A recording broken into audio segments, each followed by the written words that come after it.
mag-message sa ta. Mag-pray sa ta. Important mag-message. Kapag ka lang.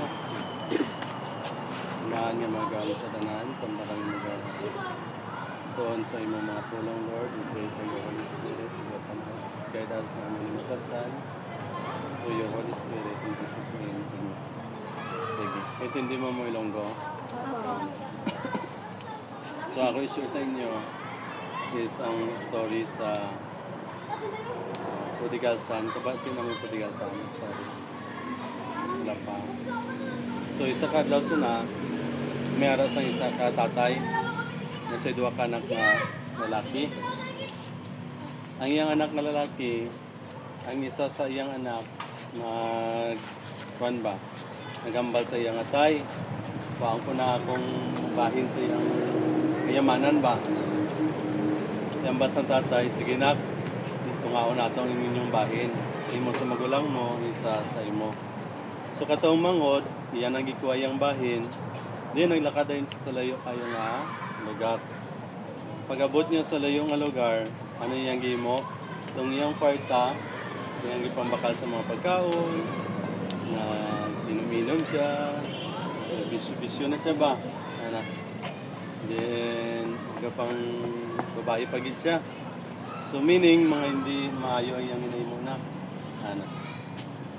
Then, abot sa panahon, katong nga lugar, nang gutom na ba? Tigutom na. Tigutom naman ay panahon nga tigutom. Wala kayo gatubo mga tanong, mga ano. So, naitabo, wala sa kabantay, ngayong kwarta na ano na? Ubus na gali. So, kayo, ubus naman yung kwarta, wala na po siya friend nga matuan, nga mabulig sa iya. Wala na siya makaon. So, niyang mo, nangita siya, matrabahuan. Pero wala na mo dawat sa iya sa trabaho. So, naitabo, na ito'y usa ka tao nga nagambal, bantayin na yung baboy, mga baboy. No? Pero wala siya pasweldo gyapon. Kabus man, problema man kay anak gani, tigurotom. So, naitabo, nagabantay sa baboy, atong baboy, sige kaon sa itong yung damog, di ba ang baboy? Atong bata, gutom-gutom na siya. Gusto niya kaunaw na itong inakaan sa baboy. Sa gutom niya. And then niya nadumduman, dito sa amon balay, ayahay dito ba? Kaya mo mga sulugoon dito, mga namin ang pagkaon, ako. Lumapatay na ako sa gutom. Ano yung naisip? Hanggang niya, balik ko sa akong tatay. Hambal niya sa isip niya, maayo ko pasay daw sa akong tatay. Mahalan din niya na po, dawaton niya yung anak. Dawaton niya lang kung masulugoon. Para makaon lang ito ba? Then, ulit siya. Pero layo-layo pa iyang balayo. So, yung sinina, daan na kayo. Namin na niya singot. Ang ton nga ni abot ni balikid sa ilang balay. Ayo pa lang, na nagtanaw sa iya. Sinong katanaw sa iya? Si Jesus. Iyang tatay, katanaw sa layo. Katanaw niya tatay. Pagkita sa tatay niya, ako matuanak. Anong gimo sa tatay? Nidagan siya padulong sa iyang anak. Anong gimo niya sa iyang anak? Na naglayas, nagadto sa layo. Iyang hag niya.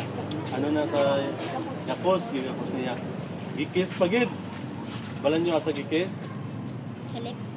Oh, kaano Pisngi. Gikis niya sa liog. Di ba to kay Gabi niyang singot? So gikis niya. Anong gikis man niya yung anak? Sobrang miss. Kay? Miss niya yung anak. Ano pagid? Kay? Ganyan na wala nakita. Love niya. Mahal niya yung anak. Sumbal niya, tawag niya mga sulugoon. Mga sulugoon! Iandam ang pangili sa akong anak. Then, andam ka mo sa mag-ihaw ta. Kaya mag-celebrate ta. Kaya akong anak nga nawala, nabalik na. Namatay siya apan, nabuhi. Kaya niya patay naman. Dinambal sa yung anak na, ay tay, dawatan na lang ko ngayon mo sulugoon. Iban niya. Pero, hindi nga itong mo sa tatay. And then pag-abot sa balay, nag-celebrate na sila, grabe ng kaon, sadya-sadya na sila. Ngayon, ay usa ka anak, di ba may magulang mo to siya? Nalin sa uma, ni adto, ni uli. Nungkot siya sa surgon. Anong gawad man dira? May ano na dira? Yung balansa sa lugon, ang imong utod, nagbalik na. Ha? Nagbalik? Yung gipalapitan, tatay. Anong gidawat mo yapo ng anak nimo? Anak nimo nga nagpagusto na sa dito sa mga babae, yung anak. Yun ang balsa. Ano ang balsa tatay? Ang imong utod, nawala ni siya, pinibalik. Namatay ko na buki. Ngayon na yung ipaintindi. So, dito na naputol ang story. Na story. Anong meaning sa story? Kay kato parabol to ni Jesus Christ. Meaning sa parabol, ng sambingay ba, kanang sample ba na story? Ano ang lesson nga makuha ninyo dito? Yung Huwag Tama. mag-alis ano siya.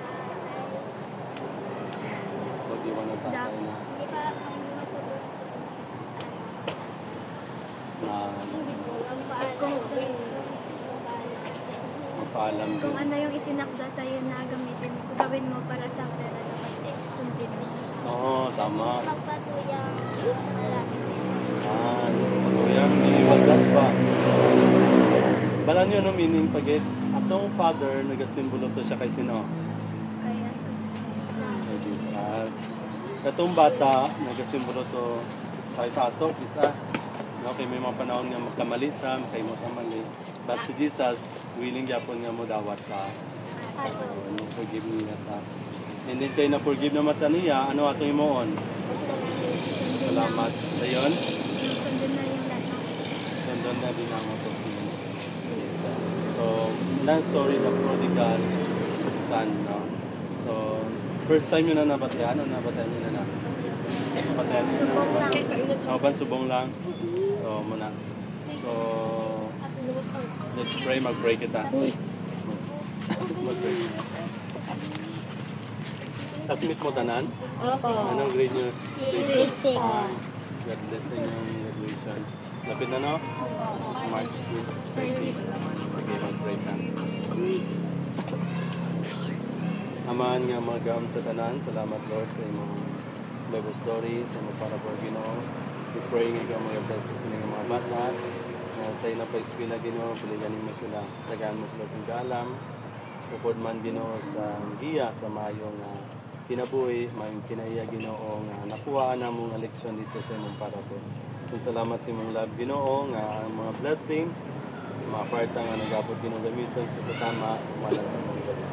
And ikaw mag-bless sa mga batanon nga natin ni Ginoo sa ila po nga graduation, buligi sila nga mag-graduate gid sila tanan, huwag malipayon sila Ginoo mag-graduate, i-guide man sila Ginoo kung din sila may eskwela sunod, kung di sila kanunay, o protection ni sila Ginoo nga mahimo sila mayo, buotan nga mga bata obedient ya kanimo Ginoo, and obedient man sila mag-Ginoo.